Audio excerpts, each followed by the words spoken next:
Hello, everyone, and welcome back to Dr. Creepy. In tonight's episode, we're heading deep into three disturbing true camping horror stories, terrifying accounts from national forests, isolated lakes, and backcountry trails where help can't reach you and the dark feels alive. From footsteps circling tents at 3 a.m., to voices calling names from across pitch-black lakes, to things that scrape slowly beneath the ground you're sleeping on, these encounters happened far from towns, far from cell signal, and far from anything resembling safety. If you're new here, make sure to like the video, subscribe, and hit that bell icon so you never miss a new true horror stories. Now get comfortable, and let's start. I never thought camping would become something I avoid, but ever since that weekend in the northern woods, I haven't slept outside, not even in someone's backyard. For most of my life, being in the wilderness felt almost therapeutic. I grew up spending summers in national forests, which is probably why I never questioned going deeper and deeper into remote areas as I got older. Silence, distance from people, and the smell of pine trees always felt more comforting than anything modern life could ever provide. But I've realized silence can take on a different personality when you're far enough away from other humans, and those towering pines begin to feel less like shelter and more like something watching you. My girlfriend Emily had mentioned multiple times that she wanted a real escape from city noise, and I knew of a spot about 3 hours north that most tourists didn't know existed. It wasn't an official campground, just a clearing near an outcropping beside a small river. I'd been there twice before, and both times it was empty. The last time I went, I didn't see a single person the entire weekend, and I remember mentioning how peaceful it was. She wanted that exact kind of peace. We left late Friday afternoon. Our plan was 2 nights, Friday and Saturday, and then head back early Sunday morning. When we turned off the main paved road onto gravel, I finally relaxed. I always felt an immediate shift inside myself the moment pavement turned into dirt. Civilization behind me, isolation ahead. But this time, I remember feeling something else, almost like a heaviness, like the air itself felt thicker the farther we drove. At first, I assumed it was just anticipation or work stress still lingering in my body. Only later did I wonder if maybe something was waiting for us long before we ever arrived. We reached the clearing right as the sun began dropping behind the trees, and everything was quiet in that very particular wilderness way. No distant cars, no airplanes overheard, just wind-moving branches. Emily smiled and stepped out, lifting her face toward the sky like she was soaking something good in. I set up the tent, started a small fire, and everything just felt normal. She read on her Kindle, and I cooked some food. We talked about nothing in particular: work, people we knew, movies we still wanted to watch together. The kind of conversations that fill space without demanding anything. There was nothing strange at all until much later. The first weird thing was small. Around midnight, when we were getting ready for bed, we heard a loud splash from the river. It wasn't the kind of splash a fish would make. It sounded large, like a rock being thrown. But the sound wasn't like something hitting water. It was like something coming into the water. We both froze. Emily asked if it could be an animal, and I told her possibly. But I'd camped here before, and I'd never seen anything larger than deer tracks. We listened for a few minutes and heard nothing else. Eventually, we shrugged it off and crawled into the tent. I fell asleep surprisingly fast, considering the splash, but something woke me around 2 in the morning. At first, I couldn't tell what made me sit upright, but something felt wrong. You know that moment after waking when you're half in the dream and half in the room, before your brain sorts out reality? I lay there listening. Emily was asleep next to me, breathing slowly. Everything was still, too still. Even the wind seemed to have stopped moving. Then I heard footsteps. Slow, steady, unmistakably human footsteps on pine needles just outside our tent. I thought my heart actually stopped. I didn't move. I tried to convince myself maybe it was a deer, but deer don't walk like that. These footsteps were almost measured, controlled, pressing down with deliberate weight, circling around the tent in a wide arc. One step, pause, another step, pause. Almost like someone was trying to be quiet but also wanted to be heard just enough. My mind raced through explanations. Maybe a hiker arrived late. But why walk around our tent instead of calling out? Maybe a hunter? But again, why silently approach people sleeping? Emily suddenly shifted beside me, waking up enough to whisper, "What's that?" I whispered back, "Listen." We froze together. The footsteps stopped. Silence pressed in around us. I could feel her breathing speed up, and mine matched hers. I waited for something else, another step, a voice, anything, but it felt like whoever or whatever was outside was also listening. I started to reach for my flashlight, but hesitated. Something inside me screamed not to make any sudden noise. Then, slowly, the footsteps resumed, only this time, they were closer. Closer to my side of the tent. They circled halfway around us and stopped directly behind where our heads were lying. I could feel the blood draining from my face. Emily grabbed my arm so hard her nails dug into me. I could feel her trembling through her grip. We lay like that for maybe a minute, but it felt like an hour. Then complete silence. No footsteps walking away, no sound moving deeper into the woods, nothing. It was as if whoever or whatever had approached us just vanished or blended back into the forest. For the next hour, neither of us spoke. I didn't even try to sleep. I stared at the tent fabric above me until the faint blue tint of early morning crept through. When the sun finally came up, we stepped outside tentatively. Everything looked normal. There were no branches broken. Nothing moved around the campsite. I tried to scan the ground for prints, but the pine needles covered everything, and the earth underneath was firm enough that, unless someone weighed 300 pounds, it wouldn't leave anything noticeable. Emily suggested maybe it was a deer, but I shook my head. I know animal sounds. I've lived around trails and forests long enough. Something human-sized had walked around our tent. That certainty sat in me with a heaviness I didn't share with her yet. We ate breakfast quietly. At one point she said, "Maybe we should leave tonight instead of tomorrow morning." I nodded, but I still thought maybe it was a fluke. Maybe someone wandered by, though that made almost no sense at all considering the location. Still, I didn't want to scare her more by admitting how terrified I'd actually been. During the day, things felt normal again. We hiked along the river, took pictures, found an old fire ring near the rocky overlook. The weather stayed calm, almost unusually calm. I remember there was no breeze at all, just still tree limbs against a completely clear sky. Around late afternoon, clouds began to move in, a slow progression from bright to overcast without any wind pushing them. It made the forest feel strangely enclosed, like the world shrank around us. That night after dinner, we sat by the fire again. Neither of us talked much. I knew she was thinking about last night, and I definitely was. But as the fire crackled, warmth and light made me feel safer. Eventually, the fire died down and we got ready for bed. I checked the perimeter with my flashlight, telling myself I was just being cautious, not paranoid. Everything was quiet. No branches cracked, no animals rustled through brush. I even said out loud, "Feels calmer tonight." Emily smiled nervously and nodded. But around 2 again, exactly 2, I woke up abruptly, just like the night before. My body reacted even before my brain processed anything, and then I heard them again. Footsteps. Slower this time, almost dragging, like someone was exhausted or deliberately taking their time. They approached in the same arc, starting near the back of the tent, walking around toward the front. Emily woke up instantly too.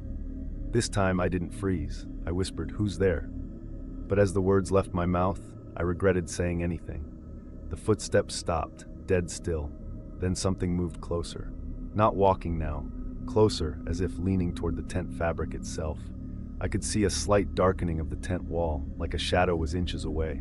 I held my breath. Emily squeezed my hand so tight I thought she might break my fingers. And then a sound that I still hear sometimes in dreams. Breathing, right behind our heads. Slow, heavy breathing. Human, not animal, not wind. Just a steady inhale and exhale inches from us through the thin tent material.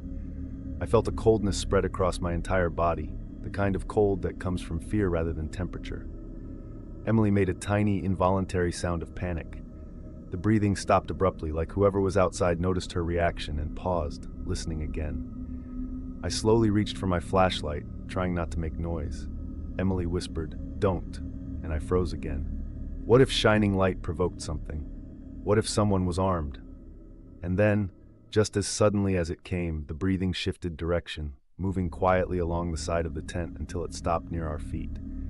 We listened for footsteps moving away, but again, nothing. Silence. I forced myself to stay awake the rest of the night.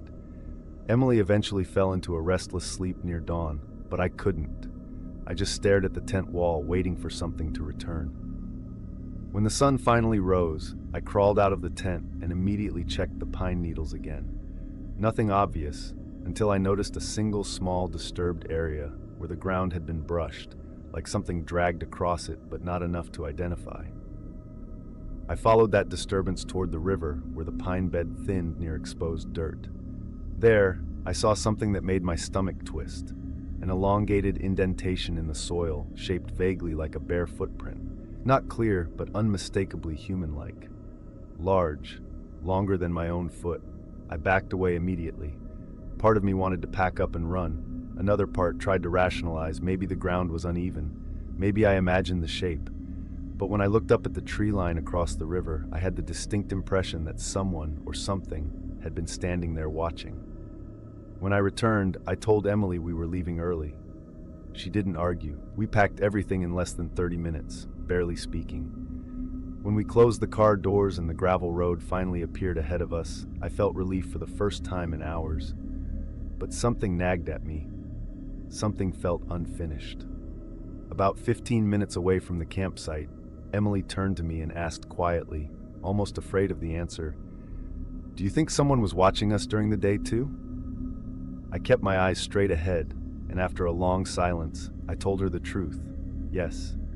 Neither of us spoke again until we reached pavement. A month later, while scrolling camping forums out of morbid curiosity, I stumbled across a discussion about that general region. Someone commented that an old hermit supposedly still lived in those woods, a man who lost his family decades ago and never returned to society. Local legends said hikers sometimes heard someone pacing outside tents late at night, as if inspecting who had entered his territory. But legends always exaggerate something real, something based on sightings or experiences someone couldn't explain. I don't know if the footsteps belonged to a hermit, or if someone else just happened to be wandering miles into forest without any reason. But sometimes when I'm drifting off to sleep, I hear that breathing again in my memory, slow, deliberate, curious. And I can't help wondering if what circled us that night wasn't watching us with hostility or hunger, but recognition, like it had been following those woods long before we arrived, like it circled not just our tent, but everything new that entered the forest, as if it needed to memorize us, or wait for us to return. I used to love camping near lakes. Nothing felt more calming than water at night, still, quiet, reflective. There was something about waking up to cool mist hovering just above the surface that made me feel like I'd stepped outside everything wrong in the world for a little while. But I've never returned to a lakeshore since the night something called my name from across the water. Not yelled it, not echoed it, whistled it, slowly, carefully, perfectly. It happened 3 summers ago. My best friend Ryan and I had both taken time off work after a rough year and decided we wanted a weekend off-grid. No phones, no contact, no digital noise. He suggested a lake he visited as a kid called Wyron Lake, tucked about 2 hours off the highway into dense northern woods. I'd never heard of it, and the rangers barely listed it on any official pamphlet anymore. We had to follow badly maintained dirt roads and then hike another mile carrying our gear. When we reached the water, I realized why he remembered it so fondly. The lake stretched wide and silent, surrounded by tall evergreens and the kind of blue sky that looked untouched by pollution. We found a clearing just a few feet from the shore, set up our tent, and watched the water rippling gently as the sun began to sink low. There was no one else around, no campsites, no litter, nothing man-made, except a weathered log half buried near the tree line that looked like it had been there for decades. The moment we finished setting up camp, I felt something shift inside me, in a good way at first, like stress actually loosened its grip on my thoughts for the first time in months. As night fell, Ryan built a fire, and we talked about childhood, stupid things we'd done growing up, old friends we hadn't spoken to in years. The kind of conversation you only have when the world feels simple for a little while.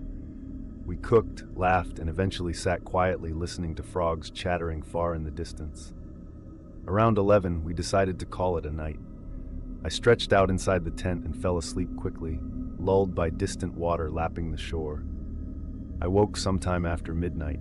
Not suddenly, not with fear, just that gentle drift toward consciousness when your body senses something's different. For a few seconds, I couldn't tell what pulled me out of sleep. Then I noticed something peculiar. The lake was absolutely still. No frogs, no insects, no wind in branches. Nothing. I listened harder. That kind of silence doesn't usually happen in forests. Ambience always fills the air from somewhere. But that night, it felt like every living creature had paused at the exact same time. I turned slightly, expecting to see Ryan asleep, but he wasn't next to me. His sleeping bag looked empty. I sat up, confused. He wasn't outside either, because I didn't hear footsteps, zipper movement, or anything.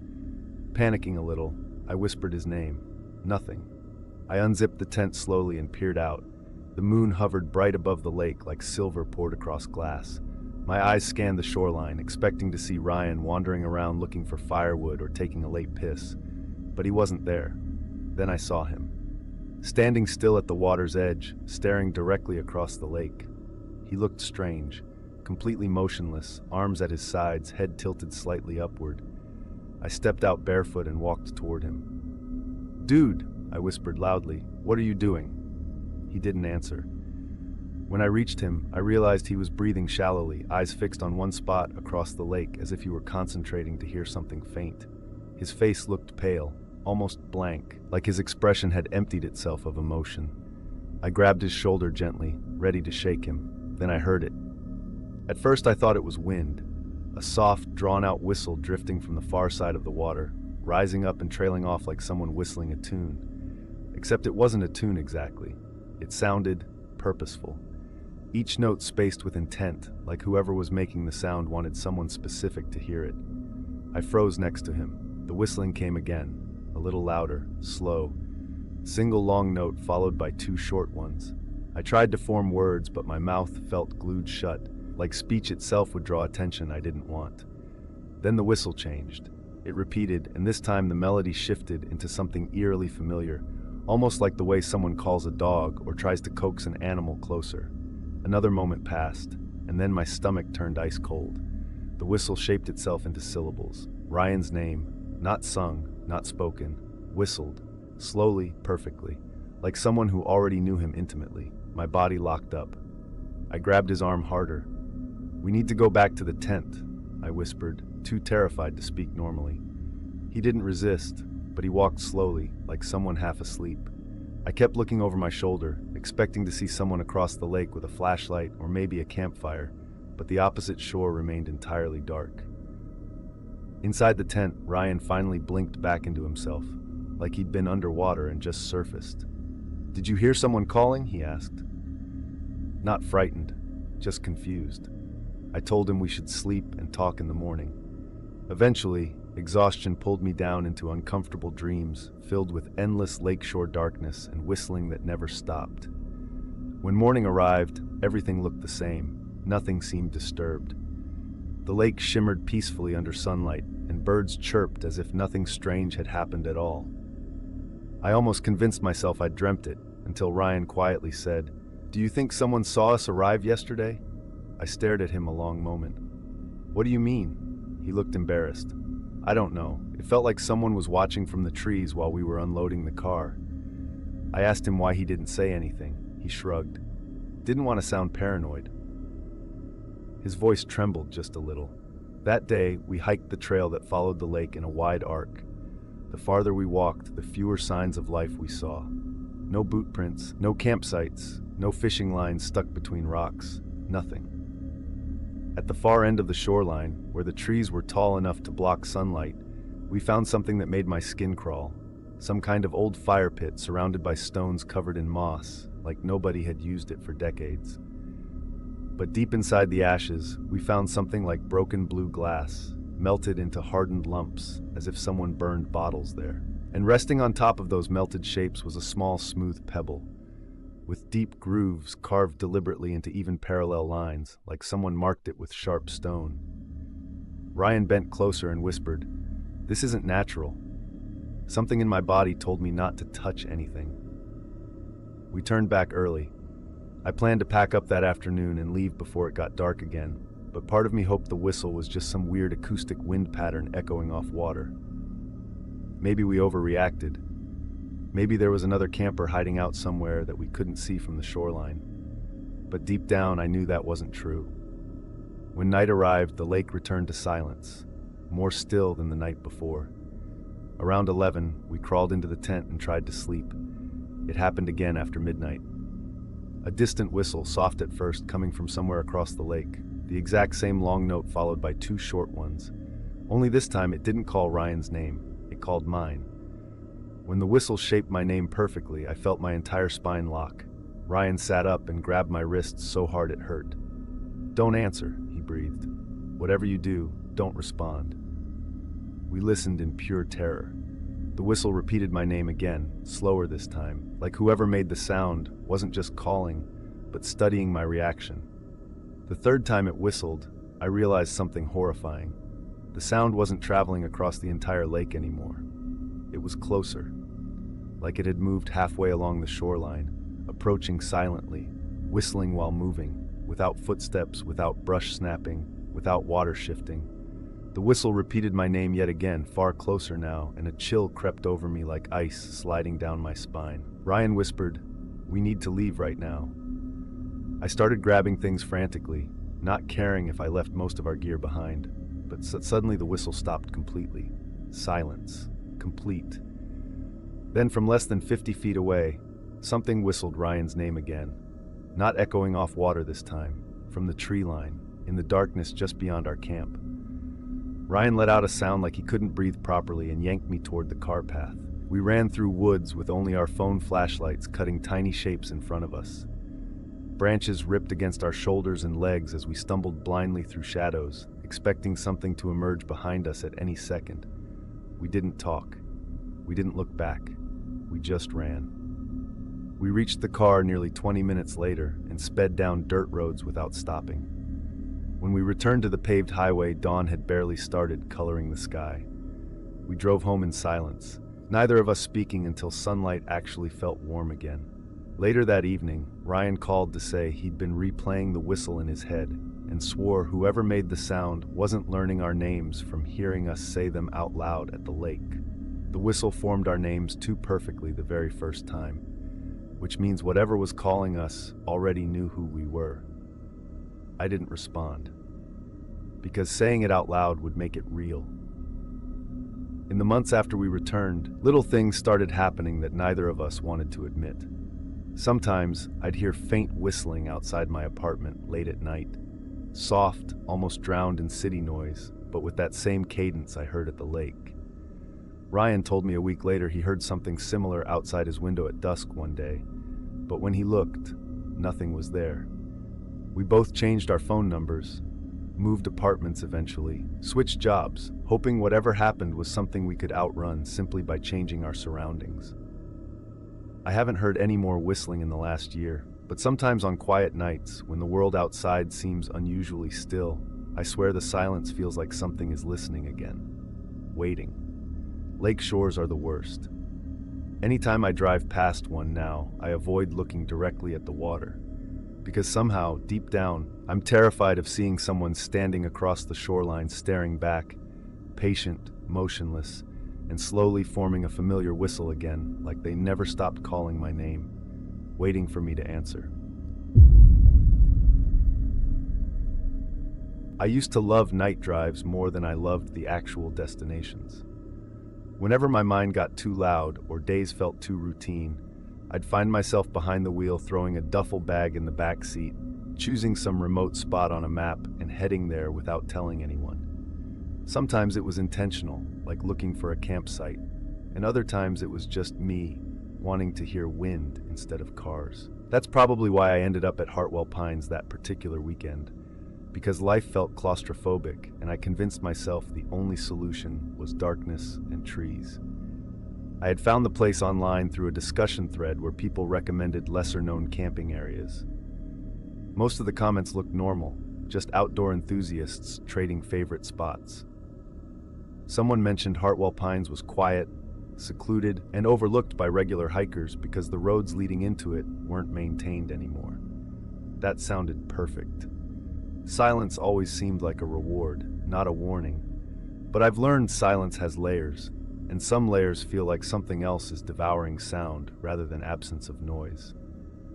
I arrived around 7 in the evening.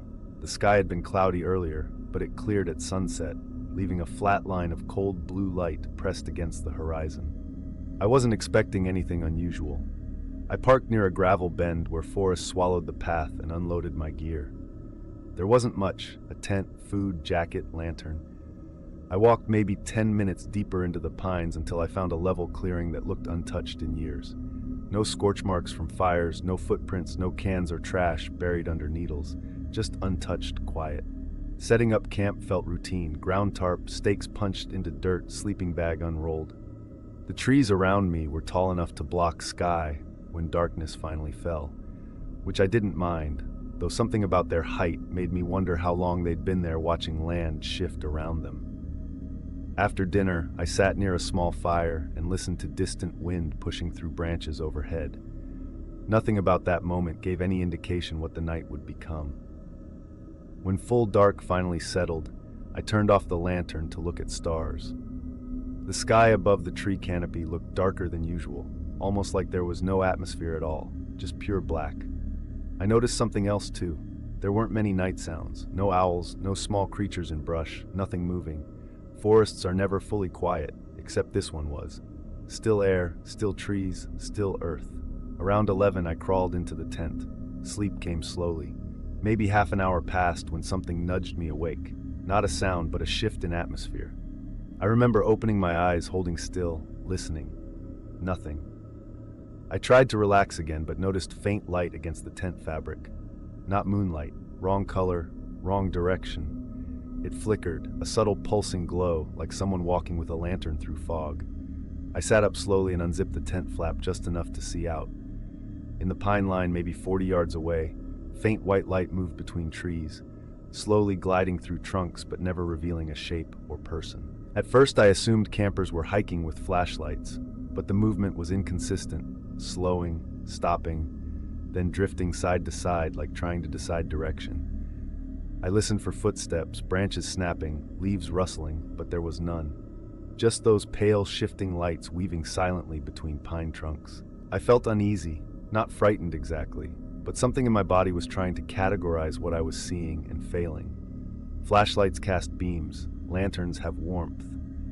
These lights were thin and almost cold-looking, like they were made of reflection rather than illumination.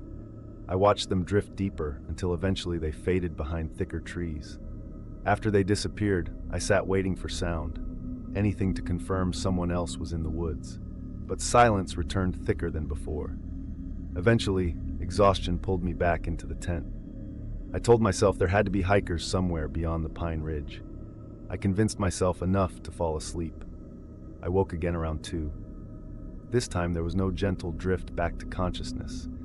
My body snapped awake like something triggered a survival response.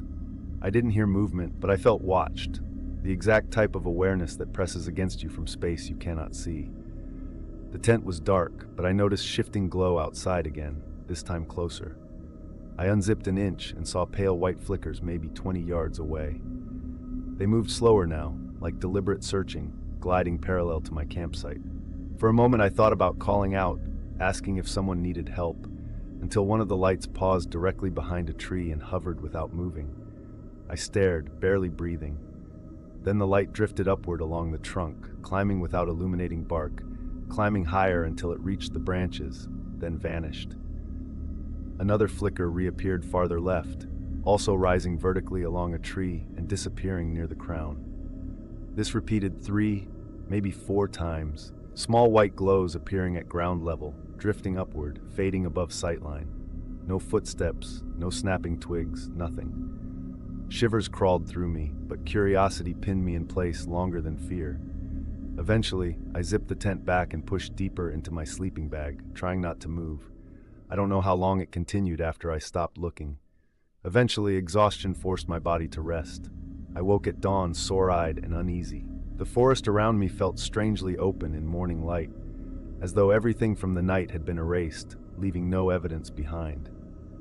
I tried telling myself it was some kind of phosphorescent insect reflection, or maybe distant headlamps filtering weirdly through branches, but deep down I felt none of those explanations fit. I considered leaving early, but sunlight made me decide to stay another day. I packed a small bag and hiked deeper along the ridge beyond where I'd seen the lights the previous night. The farther I went, the quieter the forest became. Even in full daylight, I heard no birds, no insects, nothing living. It was like someone muted the world.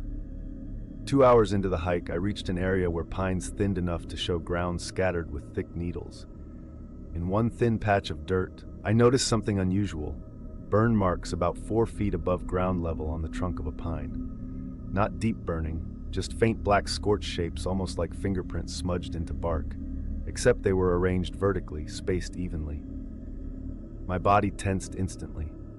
I looked around and found another tree with a similar mark about the same height. Then another further off.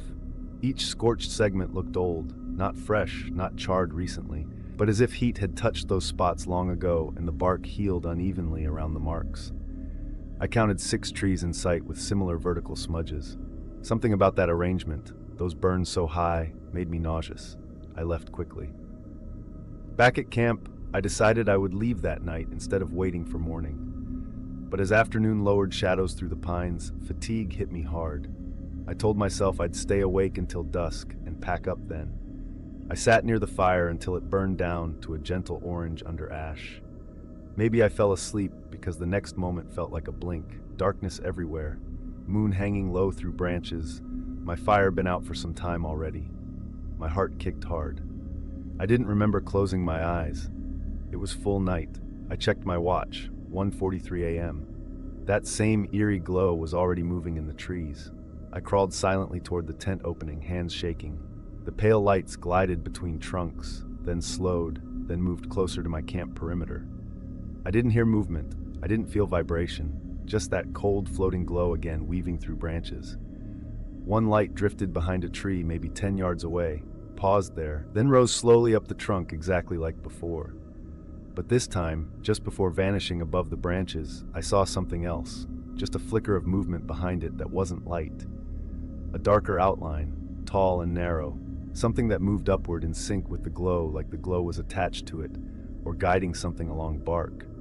The outline was difficult to see, almost camouflaged in shadow except for the faint backlighting of moon reflection against it. It disappeared high above branches. My lungs tightened. Something primal in my body screamed at me that nothing in nature moved like that. Nothing climbed silently in complete darkness with no physical effort. I zipped the tent closed and sat clutching the flashlight tightly, making myself small. I didn't turn it on.